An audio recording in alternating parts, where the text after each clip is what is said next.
I've always loved hiking. There's something peaceful about being in nature, away from busy city life. Last summer, I decided to hike the Blackwood Forest Trail.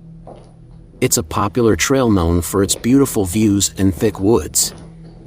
I had no idea this hike would turn into the scariest experience of my life. I started my hike on a sunny August morning. The sun was bright, and the forest was warm and inviting. My backpack was packed with water, snacks, a map, and a flashlight. The trail was clearly marked with signs and tree blazes. I felt confident and excited as I set off. The first few miles were easy. The trail was gentle, and the sounds of birds and rustling leaves were relaxing.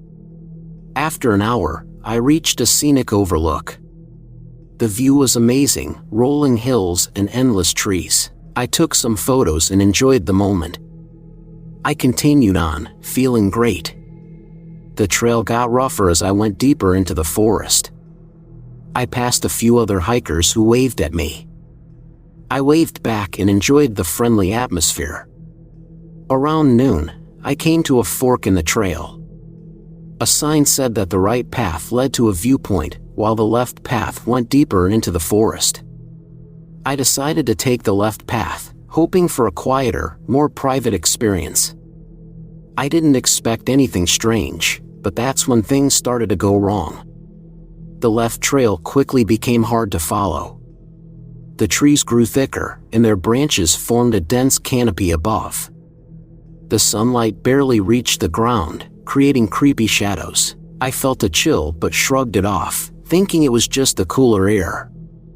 After a while, the trail seemed to vanish. I was walking through thick bushes and tall grass. I checked my map, trying to figure out where I was.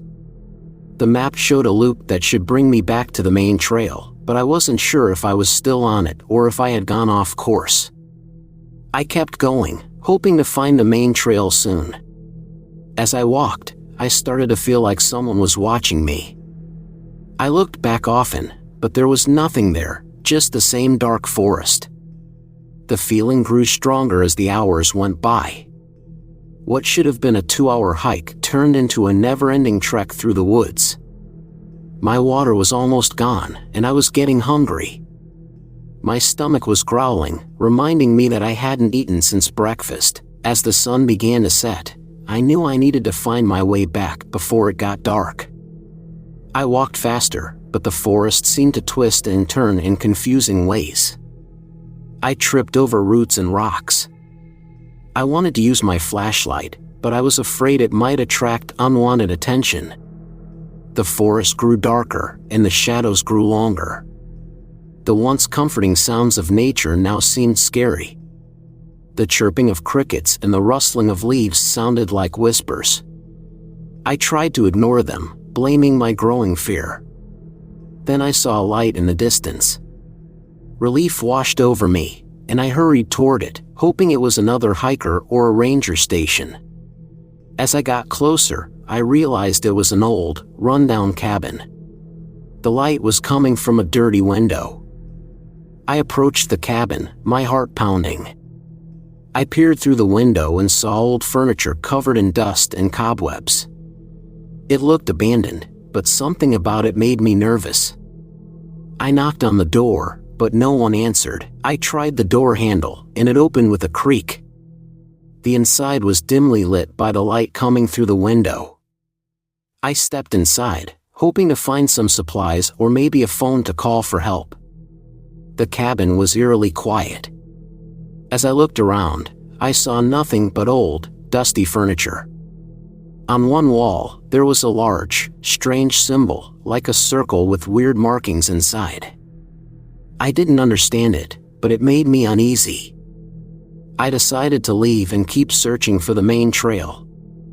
As I turned to go, I heard a soft scratching sound behind me. I spun around, but there was nothing there. My heart raced as I tried to stay calm. I stepped outside and looked around. The forest was now pitch dark. My flashlight, which I had finally decided to use, flickered on and off.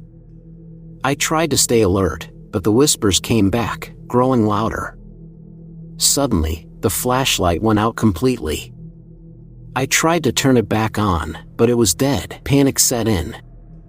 I was alone in the dark forest, with no idea where to go. The whispers grew louder, and I could make out distorted, strange words. I felt a cold breath on my neck and turned around, but no one was there. The darkness seemed to close in on me, and I stumbled through the forest, trying to find the trail. Just when I thought I couldn't go any further, I saw a steady light in the distance. It was different from the earlier light. It was warm and inviting. I followed it, hoping it was a sign of help. As I reached the light, I saw a small clearing with a campfire in the center. Around the fire were people in old-fashioned clothes, staring at me with blank expressions. I called out for help, but they didn't respond. A chill ran down my spine as I stood at the edge of the clearing. The firelight flickered and danced, casting eerie shadows on the faces of the people around it. Their vacant stares sent a shiver through me, and their silence felt oppressive. I took a hesitant step forward, my heart racing.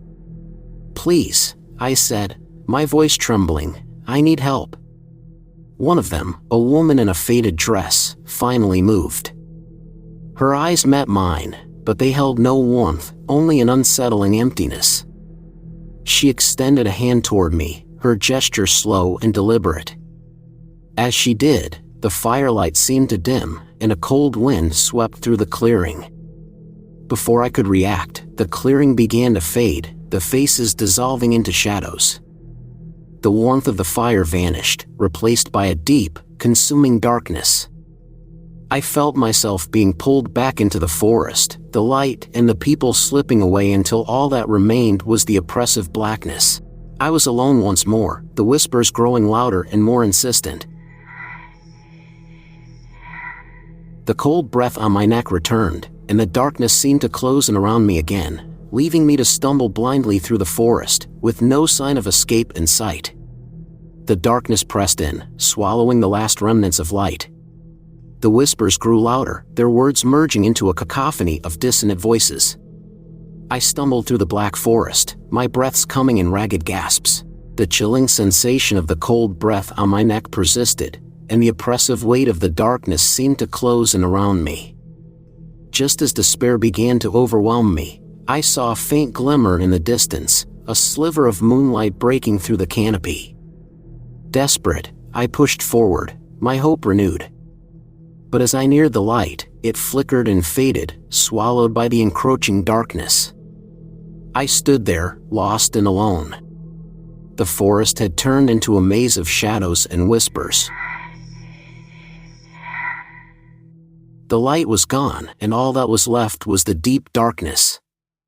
The cold wind howled through the trees, carrying eerie sounds that seemed to laugh at my fear. The forest had taken me in, and I was stuck in the endless night. I realized I had gone too far and that this place was no longer safe. Each step I took felt like the darkness was closing in on me. I promised myself I would never come back here, because the forest had shown me just how dangerous it could be.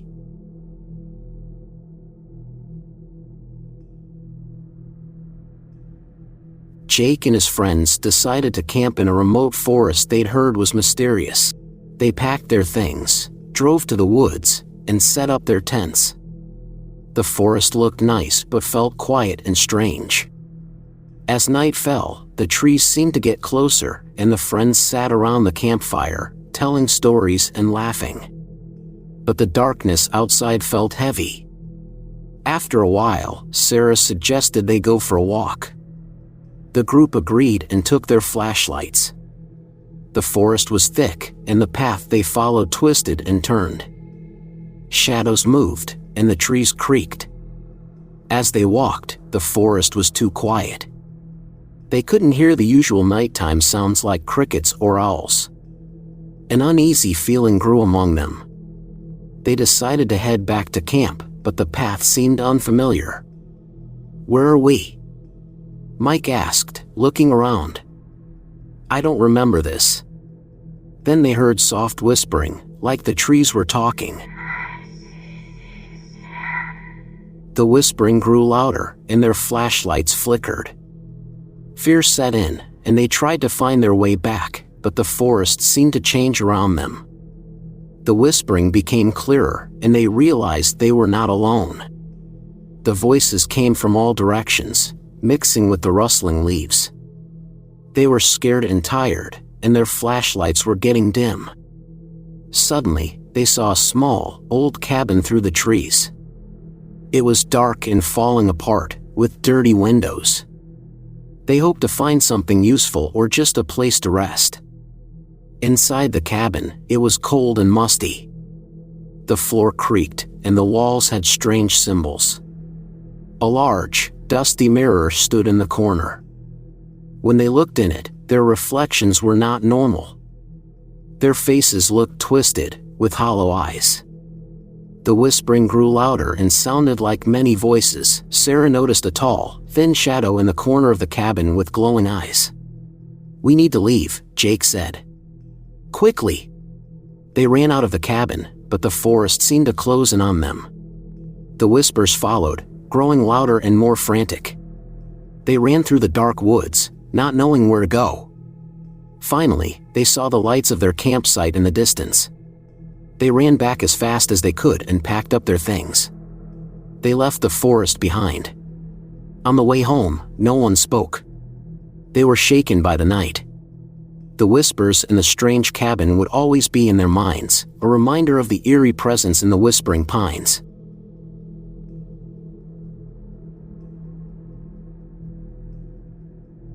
My name was Amelia, and I had always been drawn to eerie places, so when I heard about the old cabin deep in the forest, I couldn't resist spending a night there. The cabin was as creepy as they said.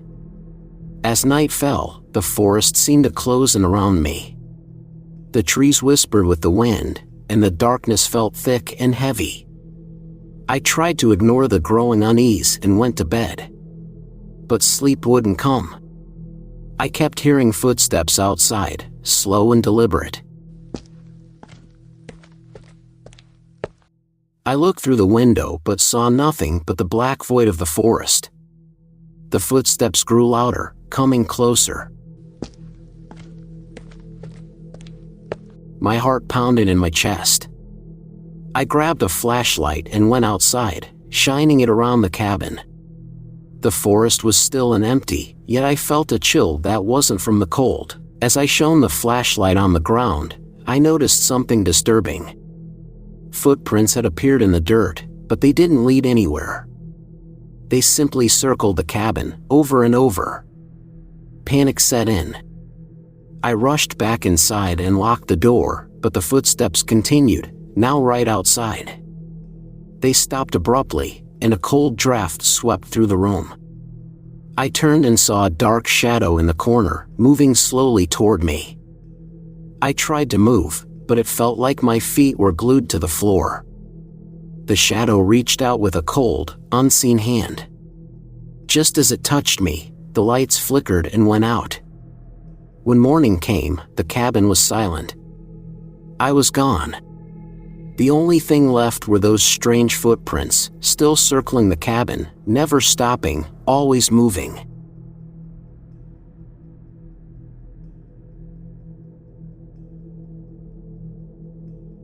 I went on a trip to the forest. The sun was shining, and everything seemed peaceful at first. But as I walked deeper, the trees grew thicker, and the light began to fade. The path I was following disappeared into the shadows. The forest became eerily quiet. I tried to turn back, but every direction looked the same. The trees seemed to close in around me, their branches twisting like gnarled hands. I felt a growing sense of dread. Suddenly, I stumbled upon a small clearing. In the middle of the clearing was a large, old tree. Its bark was cracked and twisted, and it looked as if it had been standing there for centuries. I noticed something strange symbols carved into the trunk, as if someone had been trying to send a message. As I approached the tree, the whispers began. At first, they were just faint murmurs, but they grew louder and clearer. It was as if the forest itself was speaking, telling me to leave. The whispers seemed to come from all directions, overlapping and creating a cacophony of voices. I tried to leave the clearing, but the forest paths all seemed to lead back to the same spot. The whispers grew louder, and I felt a cold breeze on my neck. I turned around, but there was no one there. My heart raced, and my flashlight flickered, casting strange, dancing shadows on the trees. The whispers turned into desperate cries for help, growing more frantic. The shadows seemed to move on their own, reaching out toward me. I felt a cold hand brush against my shoulder and heard a low, mournful wail. Panicked, I ran through the trees, but the forest seemed to shift and twist around me, making it impossible to find my way out. The cries continued, echoing in my ears. The darkness seemed to close in, and the forest became a maze of shifting shadows and chilling sounds. In the end, I couldn't escape the forest's grip. The whispers swallowed me, and the darkness became my only companion. The next day, the forest stood silent and still, as if nothing had happened at all.